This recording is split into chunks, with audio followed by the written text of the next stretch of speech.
The Red Barn, True Crime Stories with Gigi. In the quiet Suffolk village of Polstead, spring 1827, 26-year-old Maria Martin hurried along the twilight towards the Red Barn. Her heart raced with hope.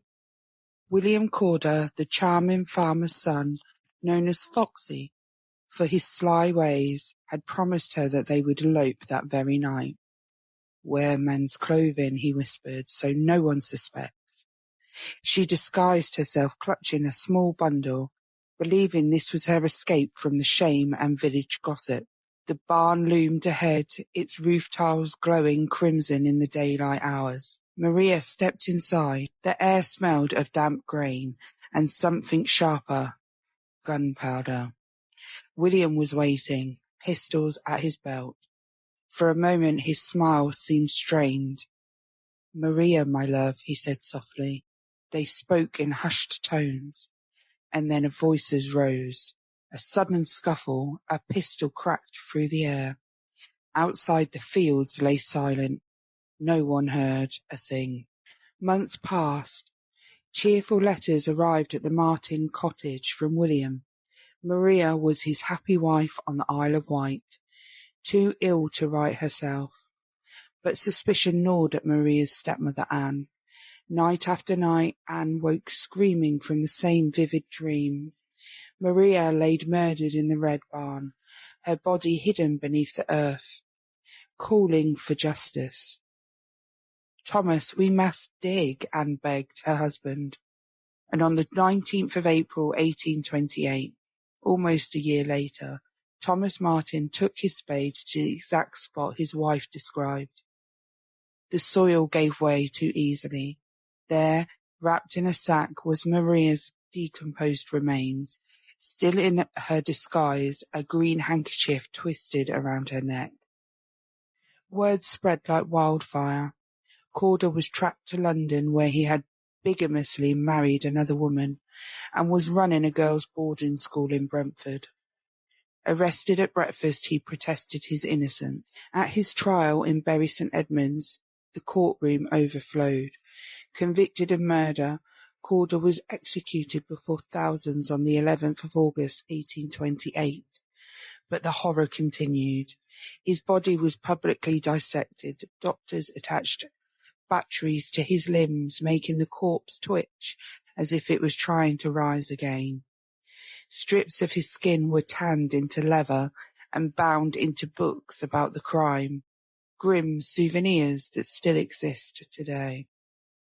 To this day, villagers swear that on a quiet evening, near the old barn site, a woman's voice can be heard whispering from the shadows. Some say Maria never truly rested, until her stepmother's dream dragged her killer into the light. This is Crime Stories with Gigi. Until the next one. The Richmond Murderess. Crime Stories with Gigi.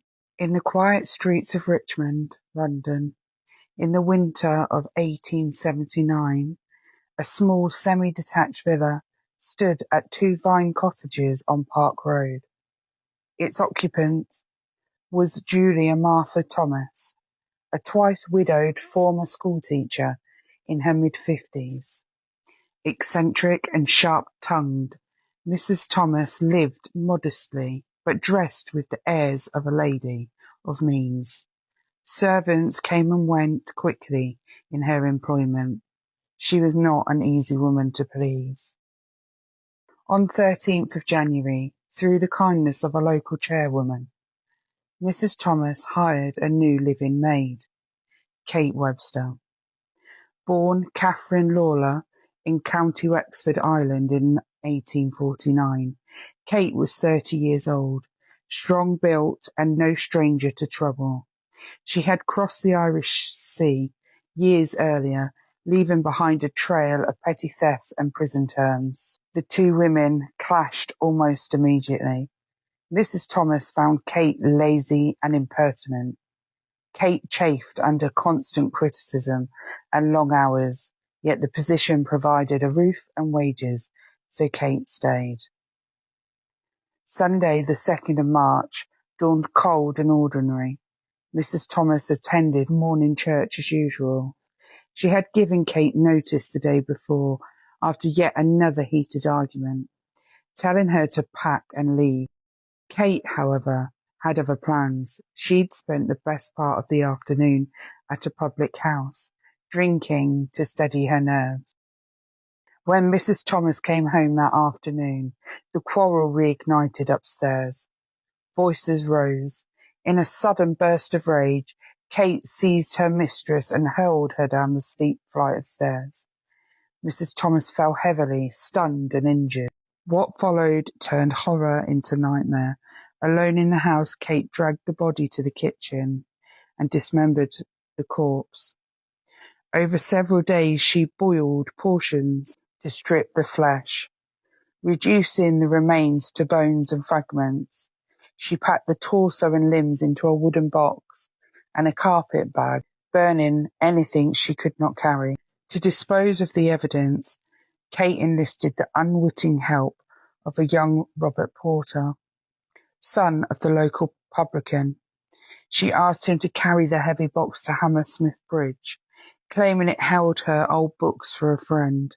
He obliged, and Kate pushed the gruesome package into the Thames. Then came the deception. For nearly 3 weeks, Kate lived as Mrs. Thomas. She wore her victims' clothes and jewellery, sold off furniture and possessions, and entertained visitors with tales that her mistress had gone away on sudden travel. She even attended church in her place. To the neighbours she seemed the very image of the absent lady. But the river does not keep secrets forever. On the 5th of March, the wooden box washed ashore. Inside, there was the mutilated remains of a woman. Police launched inquiries, linking the horror to the missing Mrs. Thomas of Richmond. Suspicion fell quickly on the new maid, who was now selling her employees' goods. Kate sensed the net closing. In late March, she fled to Ireland, seeking refuge with family near. On the 29th of March, she was arrested and extradited back to London. The trial at the Old Bailey in early July 1879 was a sensation.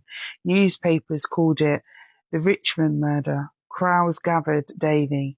Kate denied everything at first, spinning wild accusations against innocent men that she knew.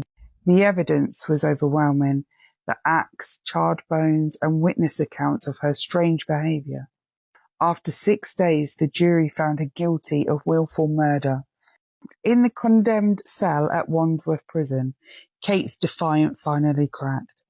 On the night of 28th of July, in the presence of a solicitor and a Catholic priest, she made a full confession. The next morning, on the 29th of July 1879, her executioner, William Marwood, led her to the scaffold. As the hood was placed over her head, Kate's last words echoed softly, "Lord, have mercy upon me." The Richmond murderess became a Victorian legend of horror and deception, a tale of rage and calculated cruelty, and a brief, macabre impersonation that shocked the nation. For years afterwards, the little villa on Park Road stood empty, its grim reputation keeping new tenants away. The case reminded all who heard it that beneath the surface of everyday domestic life could lurk unimaginable darkness. This is Crime Stories with Gigi. Until next time. The dinner guest who never left. Crime Stories with Gigi. In the smoky streets of Bermondsey, London, summer 1849, Marie Manning welcomed her old friend Patrick O'Connor to dinner at 3 Minerva Place. The Irish customs officer, prosperous and fond of Marie, since her days as a domestic servant, arrived in good spirits. Marie, a striking Swiss-born woman with a sharp mind and a sharper ambition, had married a railway guard, Frederick Manning, but her friendship with Patrick never cooled. Frederick knew it, and he hated it. The table was set. Patrick sat down, chatting easily. Marie smiled sweetly and suggested he wash his hands before the meal. As Patrick stood at the basin, his back turned, Marie raised the small pistol she had quietly purchased 2 days earlier. 2 shots cracked through the kitchen. Patrick staggered. He did not fall silently. Frederick stepped forward and finished the brutal work. Together, the couple dragged the body across the floor, pried up the flagstones, and buried Patrick beneath the kitchen earth. They scattered quicklime to hasten the decay and replaced the stones carefully. That same night, Marie slipped out to Patrick's lodgings in Mill End and stole his railway shares, money, valuables. Perfect crime, they believe. A wealthy man simply vanished after dinner, but the floor in the kitchen stayed damp. A faint, sickly smell began to rise. A week later, on 17th of August, police visited the house after Patrick's worried friends reported him missing. An officer noticed one flagstone oddly loose, the earth around it disturbingly soft. They lifted it, and there lay Patrick O'Connor, still recognisable with his skull shattered. Beside the grave was Marie's blood-stained dress. The hunt began. Frederick fled to Jersey and was arrested in a bed, groggy from drink, blurting that he never liked O'Connor very much. Marie raced to Edinburgh, still trying to cash in the stolen shares. She was caught too. At the Old Bailey trial in late October, husband and wife turned on each other in a frenzy of blame. The jury took less than 45 minutes to find them both guilty. On the 13th of November 1849, a crowd of up to 30,000 gathered outside Horsemonger Lane. It was the first time in nearly 150 years a husband and wife would be executed together. As they stood on the scaffold, Marie and Frederick exchanged a brief kiss of reconciliation. Charles Dickens watched from a nearby window. The levity and savagery of the mob sickened him so deeply that he wrote to the Times that day, declaring public executions a barbaric spectacle that brutalised the living more than it punished the dead. This is Crime Stories with Gigi. Until the next one. True Crimes with Gigi. The Dandelion Killer. In the sleepy border town of Hay-on-Wye, where England meets Wales, Major Herbert Rouse Armstrong seemed the picture of Edwardian respectability. A decorated World War I veteran and the town's only solicitor, the slight, spectacled man in his army greatcoat was a familiar sight cycling to court or tendering his immaculate garden. Armstrong had married Kitty. In 1907, she bore him 3 children, but their marriage was suffocating. By 1920, the strain showed. Armstrong began to buy arsenic, large quantities from the local chemist. Officially, it was weed killer. He had declared war on the dandelions invading his perfect lawn. Then in July 1920, Kitty fell violently ill. Vomiting, stomach cramps, paralysis creeping into her limbs. She spent months in a nursing home. She improved dramatically and returned home in December. Within weeks, the symptoms had returned though, and much worse than before. Kitty Armstrong died at the age of 48. Her doctor certified the cause of death as heart disease. No post-mortem, no suspicion. The Major mourned quietly and then went back to his work. But the trouble was brewing elsewhere. Armstrong was locked in a bitter land dispute with rival solicitor Oswald Martin, who had questioned one of Armstrong's property deals. The feud grew personal. In October 1921, Armstrong invited Martin to tea at his home. Over scones and tea in the drawing room, the 2 men talked business. Martin left, feeling uneasy. Hours later, he was doubled over in agony, violent vomiting, burning throat, the same symptoms Kitty had suffered. Martin's wife grew suspicious and saved samples and sent them for testing. The results came back. They were arsenic. Police began watching the Major, and they searched his office and pockets. There, tucked in his waistcoat, was a small paper packet of white powder. Arsenic. Armstrong smiled calmly. For the dandelions, he explained. You know how they ruin a lawn. He was arrested for attempted murder of Oswald Martin. That arrest cracked open a far darker secret. With the rival poisoning charge looming, authorities ordered Kitty's body exhumed. Nearly 11 months after her burial, the coffin was opened in a tense, rain-soaked graveyard. Pathologist Sir Bernard Spilsbury, the foremost expert of his day, performed the autopsy. What he found shocked everybody. Kitty's organs were riddled with arsenic. Not trace amounts, but fatal. More than could possibly have been self-administered or accidental. Spilsby concluded the poison had been given within the 24 hours of her death. Dr. Hinks, her very own physician, testified that she could not have taken it herself. She had been too weak to even lift a spoon. The nation was gripped.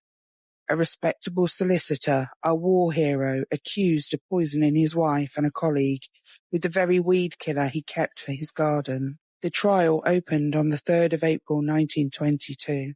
The courtroom was packed. Armstrong, still in his military bearing, sat impassive in the dock, insistent he was innocent. The jury deliberated less than an hour. They found Herbert Rose Armstrong guilty of the willful murder of his wife. Mr. Justice Darling commented, "The jury has found you guilty." And I concur. He appealed, claiming the evidence was circumstantial and the trial unfair, but the Court of Criminal Appeal dismissed it. To the end, Major Armstrong protested his innocence.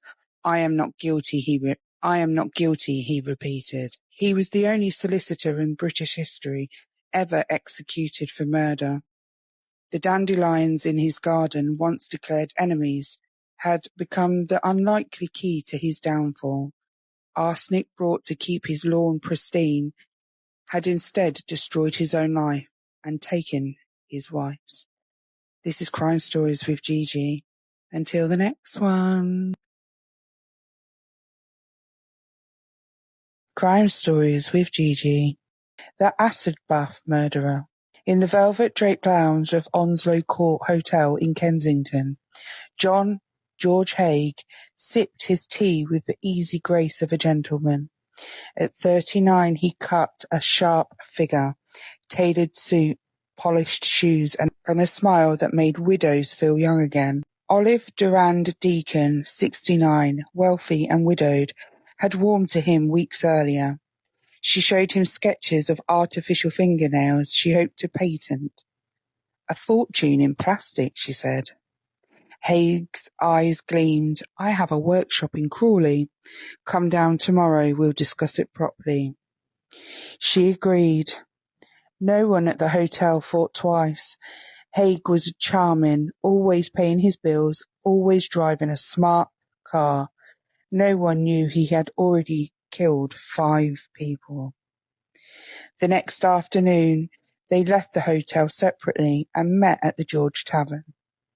By 4:30, they were speeding south through the grey countryside.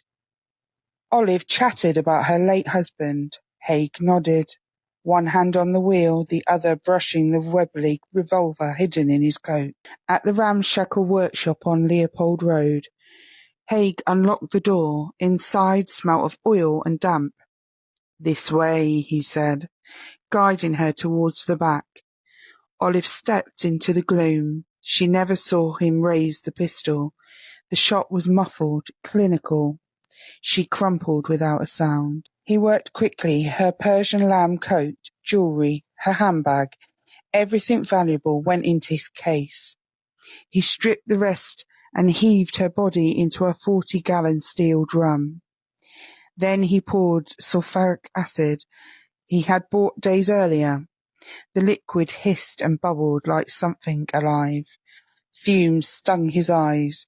He steeled the drum and stepped outside, breathing the cold air. By that evening he was back in the hotel, ordering dinner, as though nothing had happened. 2 days passed. Olive's friend, Constance, grew uneasy. She reported the widow missing. Police knocked on Haig's door. He was all concerned. Terrible business. She mentioned visiting a factory in Crawley, but I haven't seen her since. His story was smooth. Too smooth. Detective Inspector Albert Webb had checked Haig's records. Fraud, theft, prison time. When they found the dry cleaning ticket for Olive's coat in his case, the mask slipped. Officers drove to the Crawley workshop. Inside, they found 3 carboys of acid, rubber gloves, and a shopping list for more. In the yard behind the building lay a pool of thick, greasy sludge. Pathologist Keith Simpson stirred it carefully. 28 pounds of human fat rose to the surface. Then a piece of foot, gallstones, and most damning, a complete set of upper dentures, and part of a lower one. Olive's dentist would later identify them in court without hesitation. Haig, arrested the same day, smiled at his interrogators. No body, no crime, he said calmly. He then confessed 6 murders in 5 years. William Donald McSwan, bludgeoned in a Gloucestershire Road basement in 1944 and dissolved like soap. His parents lured to the same fate the next year. The Hendersons shot and melted in this very workshop. 3 others he claimed, though the police could never prove them. He even said he drank their blood. Vampire nonsense, his lawyers hoped, to save him. The jury took 17 minutes to convict him. John Haig walked to the gallows at Wandsworth Prison with the same polished calm he had shown at the Onslow court. The acid had failed him at last. The perfect crime had just left enough behind. This is True Crime with Gigi. Until the next one. Crime Stories with Gigi. Palmer's poisoning at Shrewsbury Racecourse. In the smoky haze of Shrewsbury's racecourse on a crisp November afternoon, Dr. William Palmer watched his friend John Parson Cook celebrate a stunning victory. Cook's horse Polestar had just won the Shrewsbury Handicap, netting him over £3,000, more than enough to settle debts and live lavishly. Palmer, a respected country doctor, clapped him on the back and joined the toast. No one suspected that within days Cook would be dead, writhing in agony, and that Palmer, the man who had sworn an oath to heal, would stand accused as England's most infamous poisoner. William Palmer was born in 1824. He was the son of a prosperous timber merchant. When his father died, leaving him a fortune, young William seemed set for comfort. He trained as a surgeon in London and qualified in 1846. He then returned home to build a practice. In 1847 he married Anne Thornton, a local woman of good family. They had 5 children, but 4 died in infancy, their deaths certified as convulsions. Palmer's mother-in-law, visiting them, also fell ill and passed away suddenly at his home. Locals whispered, but nothing was proven. Palmer was charming, energetic, and outwardly pious, exactly the sort of a doctor a small town trusted. But behind the respectable veneer lay ruinous secrets. Palmer had discovered horse racing. He poured money into stables, bets, and high living. Debts mounted to thousands of pounds, and the creditors circled. In desperation, he turned to life insurance. He took out a £13,000 policy on his wife. She passed away in September 1854, officially of cholera during a national outbreak. Palmer collected the payout while playing the grieving widower. Months later, he insured his brother Walter for a similar sum. Walter, a heavy drinker, visited in August 1855. After a night of brandy and gin with his brother, Walter passed away. Again, Palmer collected the money. By November 1855, Palmer's finances were desperate. Cook, a fellow racing enthusiast and friend, had just won big.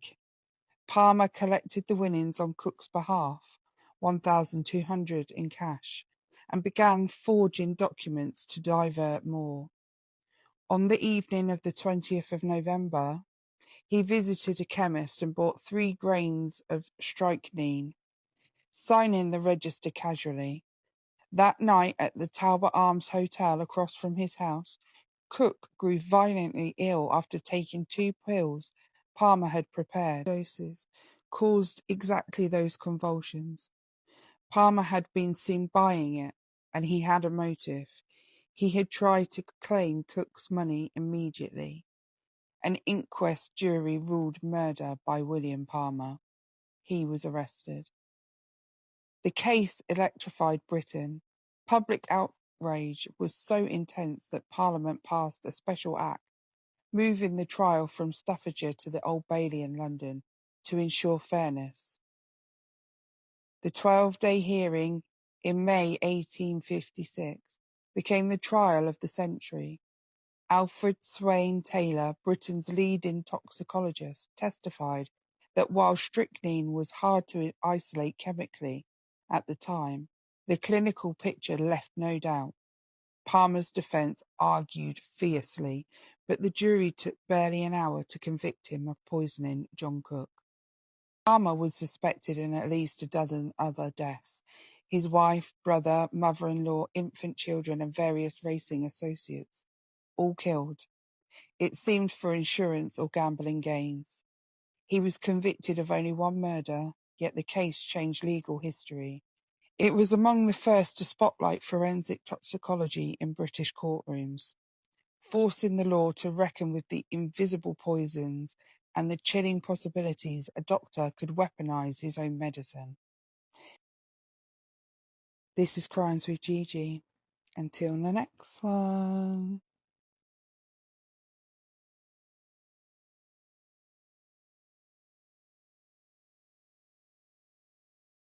True Crime Stories with Gigi. The Hollow Elm. Hagley Woods, April 1943. The war had turned the sky grey and the nights long, but the woods still smelled of damp earth and new leaves. 4 boys, Robert, Tommy, Bob, and young Fred, were supposed to be looking for birds' eggs. Instead, they found death. Robert climbed the old wych elm first. The trunk was split and hollow and wide. His hand brushed something smooth and cold inside. A skull stared back at him, patches of hair still clinging like wet autumn leaves. He fell out of the tree screaming. They ran. Only later, when the youngest boy confessed to his father, did the police come. Sergeant Davies arrived the next morning with 2 constables. They pulled the rest of her hair out piece by piece. A woman folded in tight into the elm like laundry stuffed in a cupboard. Peach taffeta skirt, cheap wedding ring, 1 shoe still on her foot. Her left hand lay buried 13 paces away, as if she'd tried to crawl out even after she was dead. A scrap of cloth had been forced deep into her throat. Professor Webster examined the bones in the mortuary. 35 years old, he guessed. Mother once, teeth crooked in a way you'd remember. She had died around October 1941, pushed into the tree while her body was still warm. The war had swallowed thousands of missing people, so no one had come forward to claim her. But someone knew her name. Weeks later, chalk letters appeared on the walls across Birmingham on the obelisk. Who put Bella in the wych elm? The handwriting was hurried, done under blackout. The name Bella had never been released. Whoever wrote it had stood close to the killing. In the village pubs, rumours thickened like smoke. Some said she was a Dutch spy who had learned too much about the factories. Others whispered of black market lovers or a jealous husband. An old woman named Una Mossop came forward years later with the strangest tale. Her husband Jack had helped carry an unconscious woman into the woods. One drunken night with a man called Vay Rout. They thought it was a joke. She never woke up. No one could prove it. The war ended, the graffiti faded and returned year after year, like a question that refused to die. The skull was studied, then lost, but the tree still stands. If you walk Hagley Woods on a quiet October evening, when the light turns bronze, you can find it. The hollow is smaller now, overgrown. Stand close and listen. Some say you can still hear the faint rustle of taffeta, or the scratch of chalk on the stone. Who put Bella in the wych elm? This is True Crime Stories with Gigi. Until the next one. Brides in the bathtub. True Crime Stories with Gigi. Georgian England, where gentle waves whispered above the shore, a sinister pattern began to unfold, one that no one could ignore. It started in the quiet resort of Herne Bay in 1912. A trusting woman named Bessie Mundy had recently married a charming stranger who called himself Henry Williams. Just weeks into their honeymoon, she was found in the bathtub of their modest lodgings. The inquest ruled a tragic accident, perhaps a sudden fit while she bathed peacefully with a bar of soap still in her hand. Her new husband collected the money from her will and slipped away into the night. Then, in a bustling seaside air of Blackpool in 1913, another hopeful bride, Alice Burnham, met the same chilling fate. Only days after her wedding to George Smith, she too was discovered lifeless in a bath. Once again, the authorities called it an unfortunate accident. Smith claimed the insurance payout and vanished without a trace. By December 1914, in the leafy streets of Highgate, London, a third woman, Margaret Lofty, had married a man named John Lloyd. History repeated itself with heartbreaking, almost precision. 3 brides, 3 narrow bathtubs in rented rooms, 3 sudden, silent deaths within days of saying, "I do." This time, sharp-eyed police officers felt a growing sense of unease. The similarities were too eerie to dismiss.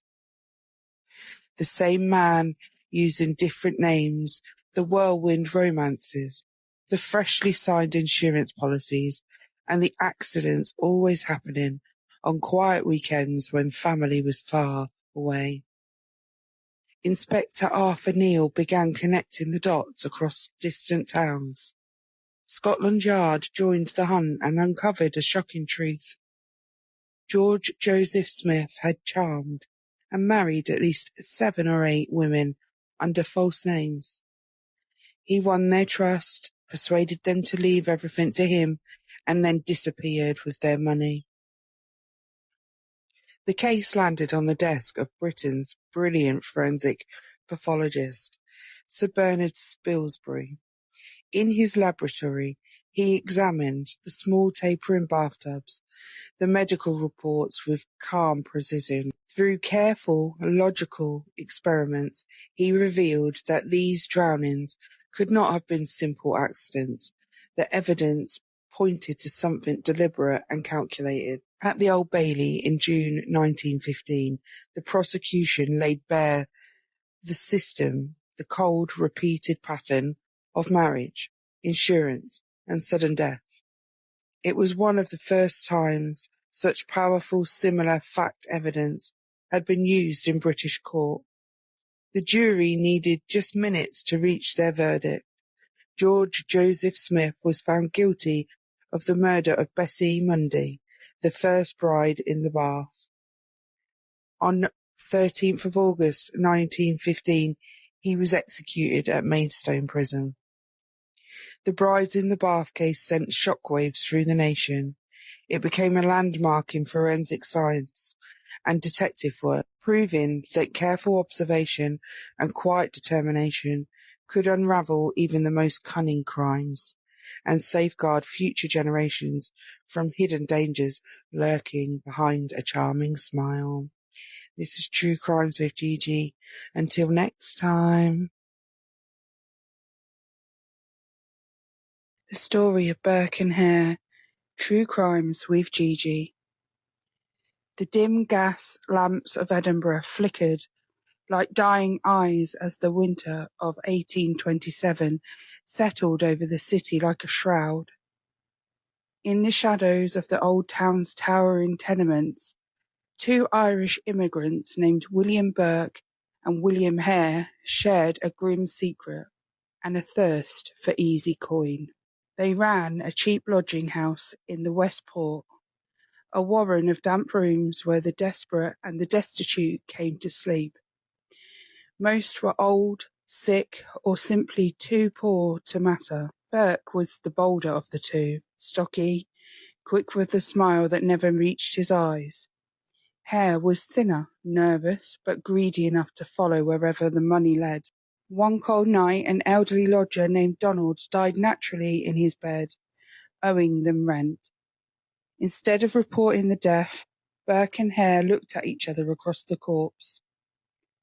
"Why let good money rot?" Burke muttered. They stripped the body, filled the coffin with tannis bark to match the weight, and carried the fresh cadaver through the back alleys to the elegant residence of Dr. Robert Knox, the celebrated anatomist at the university's dissecting rooms. Knox asked no questions. He paid them £7.10 on the spot, more than a working man earned in months. That was how it began. Soon natural deaths were too slow. When a lodger fell ill or drank too much, Burke and Hare helped them along the way. They perfected a method they called burking. One would sit on the victim's chest, pinning their arms, while the other clamped a hand over the mouth and nose. No blood, no wounds. They unalived a working girl named Mary Patterson, a streetwalker known for her striking red hair. Then came an old woman and her deaf grandson, lured with the promise of warmth and whiskey. A frail tailor named James Wilson fought harder than the rest, but in the end he too laid still on the flagstones. 16 souls, perhaps more, slipped silently from the world. Each time Burke and Hare wrapped the body in a tea chest or a herring barrel, carried it through the night and delivered it to Knox's back door. The doctor's students marvelled at the steady supply of subjects for their lectures. Knox paid promptly and never once looked too closely at the faces. Greed made them careless. In late 1828, they murdered a woman named Margaret Docherty. Her body was still warm when the other two lodgers grew suspicious. They found the corpse hidden under a bed. The police were called. Hare, ever the coward, turned king's evidence. He betrayed Burke in the exchange for his own freedom. Burke stood trial in the High Court, calm and defiant to the last. The evidence was overwhelming. The jury took less than an hour to convict him of murder. On the 28th of January 1829, a crowd of 25,000 filled the streets around the Lawn Market to watch William Burke face the noose. After his death, his body was took down to the university and dissected. Dr. Knox escaped from formal punishment, though his reputation never fully recovered. Hair vanished into obscurity, despised wherever he went. The scandal shocked Britain. Newspapers screamed of the resurrection man turned murderers. Parliament finally moved past the Autonomy Act of 1832. Legal bodies from the poor and unclaimed dead were made available to science, ending the gruesome trade in fresh corpses. But in the wines and the closes of Edinburgh, people still whispered warning long after the news had done its work. Watch your friends, watch your drink, or you'll be burked before morning. And sometimes on the coldest winter nights they swore they could still hear the muffled struggle of the poor and the forgotten, smothered for the price of a few silver coins. True Crime with Gigi. Until the next one. Unsolved Crimes with Gigi. The Green Bike Killer. It was a warm summer evening in July 1919, just after the Great War. 21-year-old Bella Wright, a lively factory worker from a small Leicestershire village, set off on her bicycle to visit her uncle in Goulby. Near a quiet crossroads, she stopped to fix a loose part on her bike. A polite stranger on a distinctive green bicycle pulled up and offered to help. They chatted briefly and then rode together towards her uncle's cottage. Bella's uncle took an instant dislike to the man and later said that she planned to give him the slip on the way home. Around 9 p.m, Bella and the green bicycle rider left together. 30 minutes later, a farmer discovered Bella laying beside her bicycle on a lonely country lane. At first, it looked like a simple cycling accident, but the next morning the police found a single bullet embedded in the ground nearby. Bella had been shot through the face at close range. She passed away. For months the trail went cold until a green BSA bicycle was dredged from the River Soar. Its owner was traced to Ronald Light, a 34-year-old mathematics teacher and former army officer. He had tried to dismantle and dispose of the bike along with a holster and matching bullets. At his sensational 1920 trial, Light admitted meeting Bella but swore they parted peacefully. The legendary barrister Sir Edward Marshall Hall argued that the wound could have been caused by a ricochet or a stray shot, not deliberate murder. Just after 3 hours, the jury returned a verdict of not guilty. Ronald Light walked free and lived quietly until 1975. Bella Wright's killer was never brought to justice.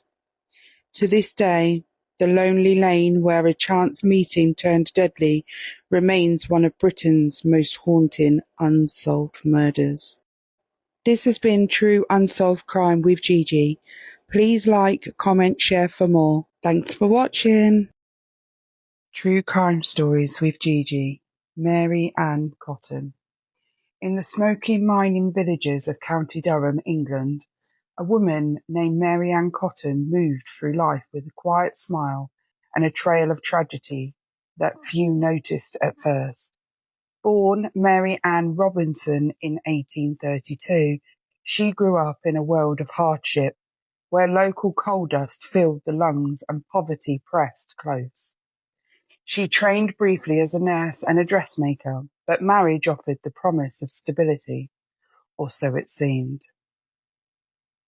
In 1852, at the age of 20, she wed colliery labourer William Mowbray. They had many children, perhaps 8 or 9 in total.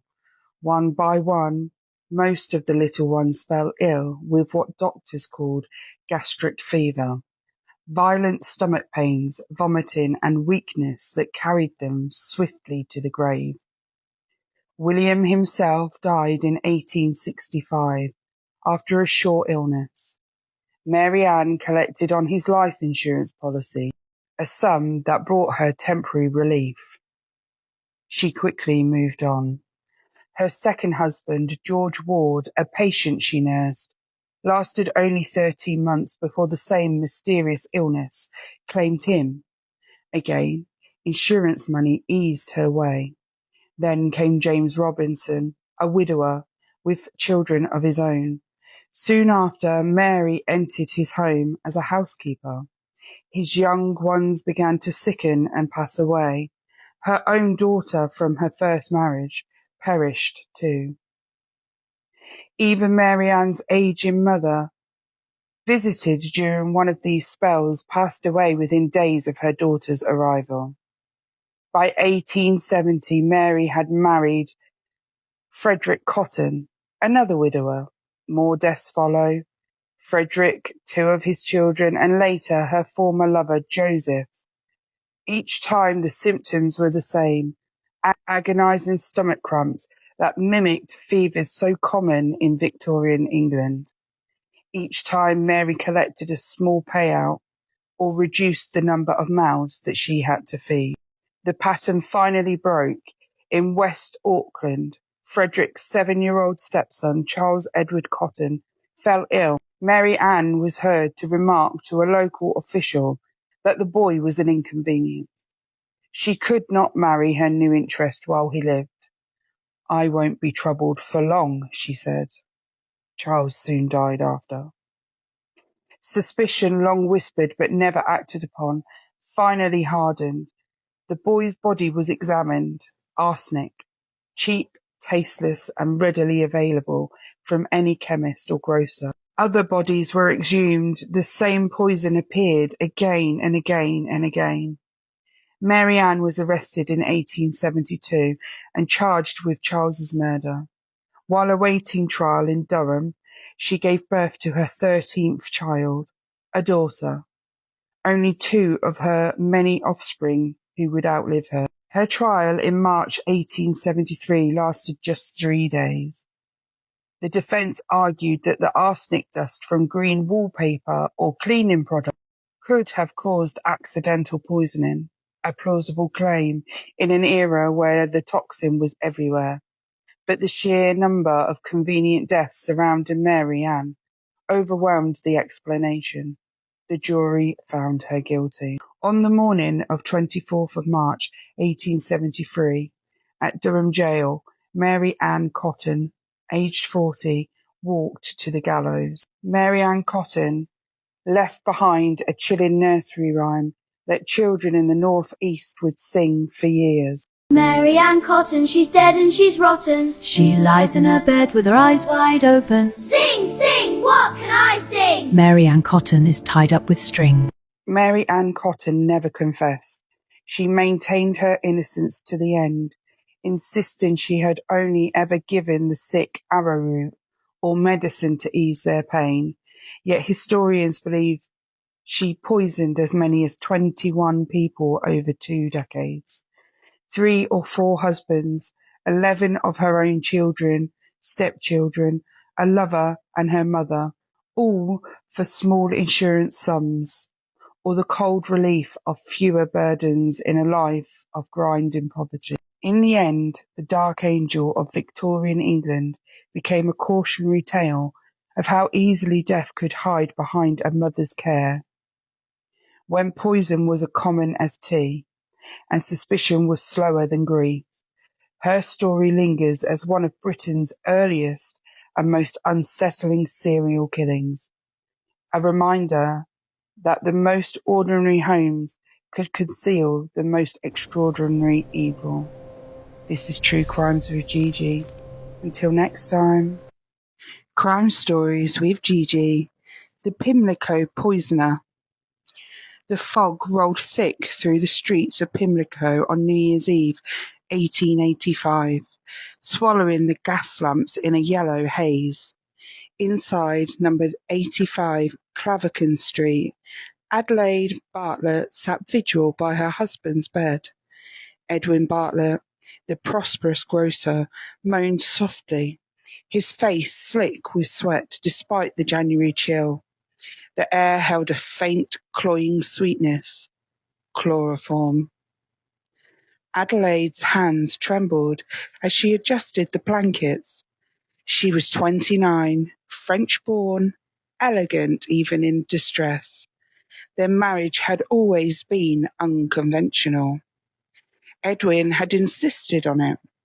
"You must improve yourself, my dear," he said, introducing the Reverend George Dyson. The young minister became her tutor, her confidant. Hours alone together, discussing poetry and faith, while Edwin smiled approvingly from afar, too approvingly, some might say. In recent weeks, Edwin had grown ill, complaints of toothache, stomach pains. He spoke of death often. And 3 days ago, Adelaide had asked George to buy chloroform.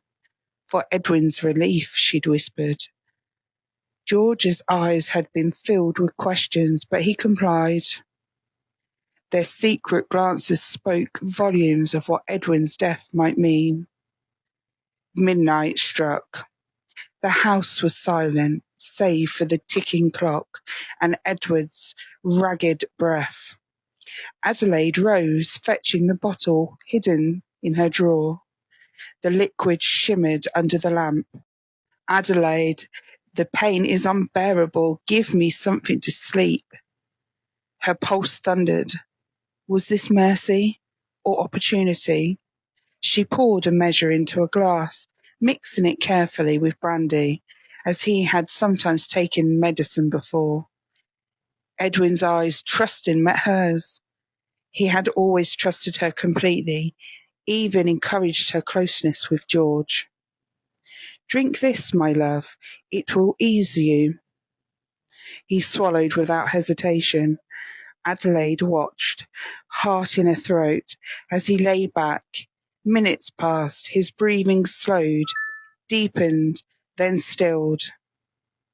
She sat frozen, listening. No struggle, no cry, just a sweet smell growing stronger. How had it gone down so easily? No choking, no burning. The mystery of it chilled her more than the winter air. At 4 a.m, Adelaide shook the landlord awake. My husband, he's dead. The doctor came. The post-mortem revealed the truth. A fatal dose of chloroform in Edwin's stomach. Yet his mouth, throat, and windpipe showed no trace of irritation, as if the poison had materialized inside him. Scotland Yard descended. Questions swirled. The Reverend Dyson was questioned. The chloroform was traced to him. Adelaide stood trial at the Old Bailey, calm and composed. The court buzzed with the impossible crime. How could she have poured the liquid fire down a sleeping man's throat without him waking in agony? The jury deliberated. Not guilty! Yet in the fog-bound streets of Pimlico, the mystery lingers still. Did Edwin, weary of life, take his own? Did Adelaide master a perfect, untraceable murder? Or was there a shadow in that room that no one ever saw? The sweet smell of chloroform never truly fades. This is Crime Stories with Gigi. Until the next one.